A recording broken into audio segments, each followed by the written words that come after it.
You fainted because of the heat stroke? Oh, come on. You're already a useless wife, so don't try to bother me even more.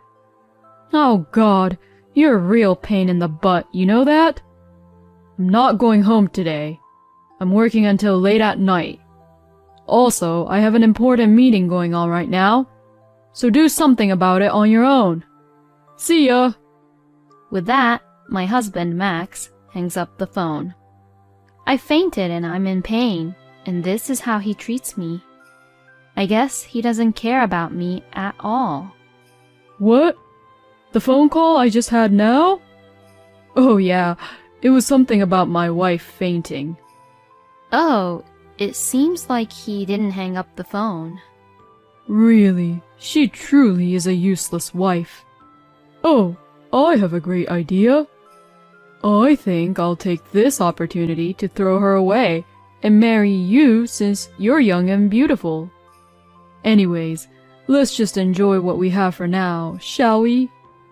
Is this, perhaps? My name is Tessa. I live with my daughter, Rebecca, who just turned 5 years old, and my husband, Max, who is a hard-working man. Max is a friend of a colleague from the office where I used to work at, and Max was introduced to me by a colleague who couldn't bear to see me depressed after breaking up with my ex-boyfriend who I was dating at the time. We then began dating, and after about 3 years of dating, we got married. I worked for a few years after our marriage, but now I am a full-time housewife and actively participate in local volunteer activities. The reason I became a full-time housewife was because Rebecca was born. I had actually planned to return to work after my maternity leave, but because of Max, who insisted me to quit my job, I decided to quit my job and become a full-time housewife. According to Max, he says, It is best for children to be with their mothers, especially if she is a girl. Max loved children since we first met, and had always said he wanted a child even when we just started to date. So, when he found out that I was pregnant, he cried with joy. During my pregnancy, he left work and came back home early to be by my side as I suffered from morning sickness. He was a kind husband. He remained the same even after our daughter, Rebecca, was born. Max was a devoted father who bathed Rebecca after he came home from work and took her to parks and theme parks on his days off. But recently, Max has been getting busier at work and was even working on his days off more and more. Dad, what do you want to do today? I want to draw at home. I'm sorry. I'd love to play more with you, Rebecca, but I really have to go to work now. So, let's draw together some other time. It has been about 2 months since this kind of conversation between Rebecca and Max was held every time he had a day off. It was sad and pitiful to see Rebecca being rejected by Max. Although I was sad, I also thought that Max was working really hard and doing this for us as a family. So, I couldn't really ask him to work less on his days off, which was a luxury we couldn't afford. And sometime later, around the time when the summer heat was at its peak, I was strangely concerned about the weeds growing in my garden that day, so I spent the rest of the morning weeding. I took a break for lunch around noon, and as I was finishing up cleaning, doing the laundry, and other household chores, it quickly became late afternoon. It was the time when elementary school children leave school. I took Rebecca with me and went out to help carpooling the kids as part of the local volunteer work. I was impressed by all the elementary school students who greeted me cheerfully in spite of the heat, and we finished the volunteering activity without any incident. When I returned home, dripping with sweat, the room was very hot. I immediately reached for the remote control to turn on the AC, but I couldn't put any strength into my fingers to press the switch. Then, my vision began to flicker gradually, and the scenery around me began to spin. I was unable to stand properly, and I crouched down on the spot. The wooden floor felt cold. It finally occurred to me when I reached that point. I remembered that I had only had tea once at lunchtime and had hardly drank any water before or since then. I had been making sure Rebecca was hydrated frequently, but I hadn't paid attention to myself. Even while I was thinking about this, my consciousness was fading away. Finally, I could no longer move freely on my own. At that time, Rebecca, who had said she wanted to play in the garden, came back. Seeing me fainted in the living room, Rebecca's eyes grew widely and was surprised to see me lying down on the floor. Mommy, what's wrong? Do you feel sick? Rebecca rushes over to me. I couldn't speak and just nodded. Then, Rebecca, even though she's very young, she sensed the urgency and ran out of the house and brought the neighbors over. Mommy fainted! Please help! The neighbor then used our home phone to call for an ambulance. While the ambulance was on its way to the hospital, I was barely conscious. I could see the worried faces of my neighbors who sympathized me and Rebecca. We arrived at the hospital and I was taken to the emergency room and was treated quickly. As I had expected, it was heat stroke. It seemed to be pretty serious, and I was instructed to take proper precautions against heat stroke from now on. Meanwhile, Rebecca was holding my hand tightly. It was as if she was encouraging me, which made me feel a little better. I decided to ask my neighbor, who had been accompanying me the whole time, to leave then. The neighbor had tried to keep me company until Max arrived, but I didn't want to bother the neighbor anymore. I would have to go and thank the neighbor after once I get much better. A little while later, when I was feeling better, I called Max. But I couldn't get through. I gave it some time and tried several more times to call him, but the line never went through. Having no choice, I gave up trying to call Max and decided to focus on getting better. Thanks to this, I finally recovered and was able to walk. The doctor in charge of my case said that I didn't need to be hospitalized, so Rebecca and I decided to go home. The sun had already set long ago, but Max didn't seem to be home yet. On the way home, I stopped by the supermarket and waited for Max to come home while transferring the ready-made meal I had purchased to his plate, but I hadn't even heard from him yet. When I finished preparing the meal, I tried calling Max again. After ringing for a while, the phone finally connected. Yes, hello. Is there something wrong? I'm a little busy right now. Oh, good. Finally, I'm able to reach you. I fainted due to a heat stroke today and I was in the hospital for treatment. But I prepared your meal already, so don't worry, okay? I know it's all ready-made meal, but what time do you think you'll be home tonight? Oh, I see. I have an important meeting today, so I'll be home very late. I don't even need dinner. See ya. Max sounded like he was in a hurry and had tried to hang up the phone. Oh, hey! It seemed like he had hung up the phone, but it still seemed to be connected. Perhaps he made a mistake and pressed the wrong button.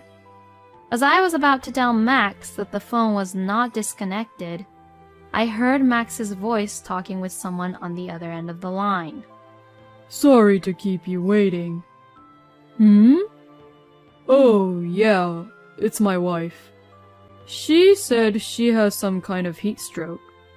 It sounded like someone was talking, but I couldn't hear the voice clearly.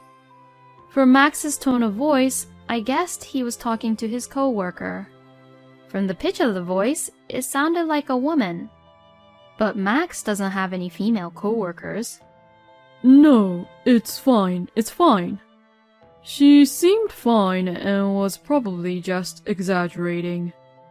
I mean, she stays at home every single day and doesn't do anything.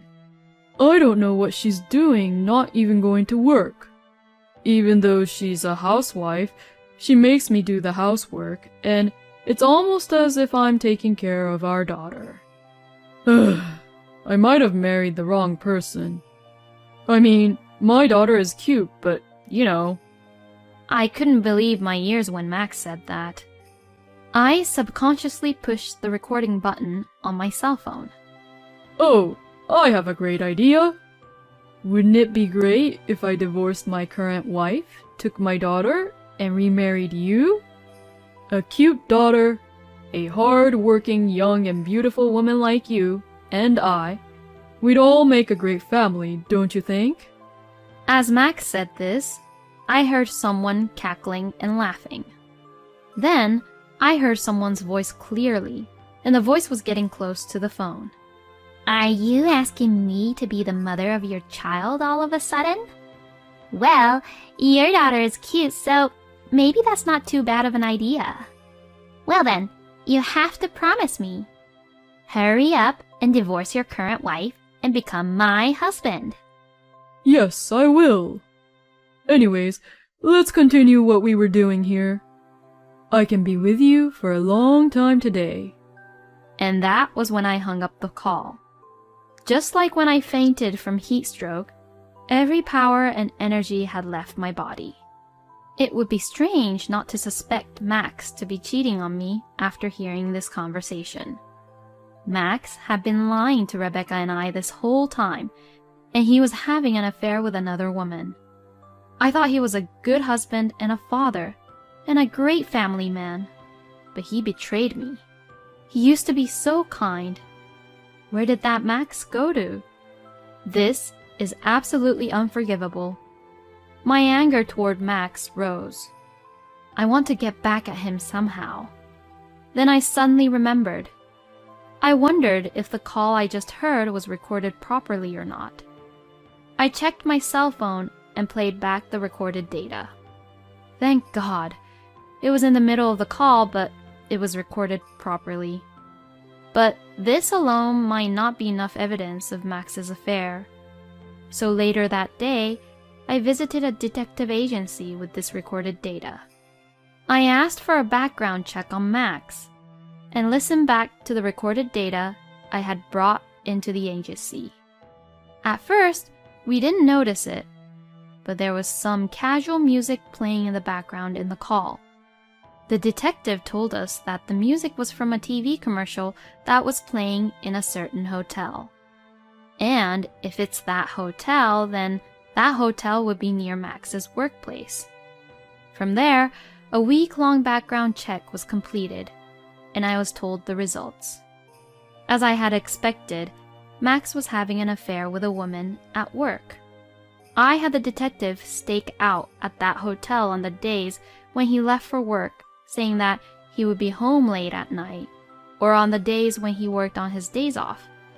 And the detective was able to capture Max and his mistress entering the hotel together in a photograph. The detective also checked out the name of the other woman, Ashley, who had recently joined the company. According to the investigation, the two had an affair about a month after Ashley joined the company. In the beginning, they were just exchanging cheeky emails, but they got a taste of it and they started having an affair. Just hearing the story is horrifying. But anyways, now I was finally ready to get back at them. Then came Sunday. Max tried to leave the house again, saying he had to work on his day off. But I already knew that was a lie, because I had already checked with his workplace in advance.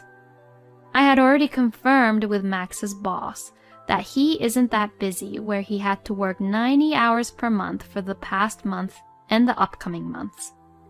That was what Max's boss had told me.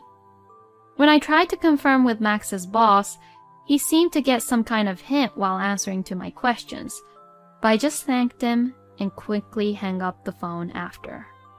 I told Rebecca to go play in her room, and as Max was about to leave, I stopped him and sat him down on the sofa in the living room. Hey, I need to talk to you about something. I've told you before, I have to go to work today too. Stop lying. I know everything. I presented Max with the evidence of the affair that I had received from the investigation. Max then had a surprised look which said, "Oh crap. You know what I'm talking about, don't you? While I was in the hospital after fainting from heat stroke, you were happily having an affair yourself, weren't you? Rebecca was asking you to play with her, but you lied and had an affair with another woman, right? Do you realize what you did?" Then, Max knelt down on the floor and bowed his head. Oh, I'm so sorry. I didn't mean it. Because it's that woman's fault. She forced herself onto me because she knew that I was easy to get to. I'm a victim too. I'll break up with Ashley, and the three of us will continue to be a family as usual. Alright? Max said things that I couldn't tell if he was apologizing for making a mistake or making excuses, so I began to play something for him. It was that recording. Max's face turned red and then got pale as he listened to the recording. The only reason I became a housewife is to fulfill your wishes. And when I say I'm doing the housework, you just take the garbage that I put together. You take care of Rebecca, you bathe her and play with her, but I'm the one who takes care of Rebecca during most of the day. Where did that kind and gentle person I knew go to? Max mumbles on saying, That's... But... I'll divorce you just like you wanted. But I will raise Rebecca on my own as I always have. It's not good for her education if she stays with a liar like you. Oh, that's right. Of course, I will charge you alimony as well. You and your mistress will be both charged with alimony. As I said this, I threw the divorce papers at Max. Max just stared at it as it fluttered in the air. Then, Rebecca, who was supposed to be playing in her room, came in. She had apparently gone to the bathroom. Oh? Daddy, you're not going to work today? Yay! Then come play with me. Didn't you say the other day that you would draw with me? Rebecca said that as she hugged Max. At that point, Max finally realized what he had done and how he could never take it back. So he hugged Rebecca back and quietly started to cry. In the end, Max and I got a divorce. When I saw the two of them embracing together, I really questioned myself if I did the right thing, thinking that I might have taken her father away from my own daughter, but I decided that, in the end, I chose the right thing. Some might think, how could I divorce someone over a single mistake? But thinking about Rebecca's future, I felt that our divorce was inevitable. Because a person who has betrayed you once is sure to betray you over and over again. After the divorce, as I had declared previously, I demanded alimony from Max and his mistress and received it. I will be using this money for Rebecca. According to the rumors, the mistress, who had a habit of spending money on luxurious things, sold all the brand bags and accessories she had been collecting in order to pay the alimony and desperately trying to make ends meet. It seems that she didn't want her parents to know that she was paying alimony for the affair. The mistress, who was left almost penniless, is now quietly and soberly going about her business. Max apparently thought about returning to his parents' home near his workplace, but he was accused of his own affair and got disowned by his parents. He now lives alone in an apartment. And since Max and his mistress were having an affair in the office, there were a few people who were suspicious of their relationship, and Max's divorce seemed to have made the accusation even stronger. I had a hard time explaining the divorce to Rebecca. We're going to live separately with your dad from now on." When I said this, Rebecca looked excited and asked, "So, when can we see Daddy again?" So I decided to let Rebecca see Max regularly until she was older and had learned to understand things better. Of course, I will always be there to accompany her. I guess at some point I'll have to tell Rebecca exactly how the divorce happened, but right now, this is probably for the best. Besides, every time Max sees Rebecca, he is reminded of the foolishness of his actions. I hope he realizes what he had done and regret what he has done. As for Rebecca and I, we are able to continue to live in the house we have been living, thanks to the support of my parents. Thankfully, I also found a job. I happened to mention that I was looking for a job to someone I was volunteering with in the community, and he introduced me to someone the following week. Plus, it was a job that I had experienced in the past. So, although there were some blank in between, I should be able to regain my instincts soon. Besides, the person who introduced us to the job and our neighbors are also looking out for us in some way. When we meet them in the supermarket, they would casually check to see if we were having any problems or bring us food to share. After my divorce from Max, I became a single mother having a child. So I am anxious about many things that can happen in the future. But with the support of the kind people around me, I have a feeling that I will be able to lead a happy life.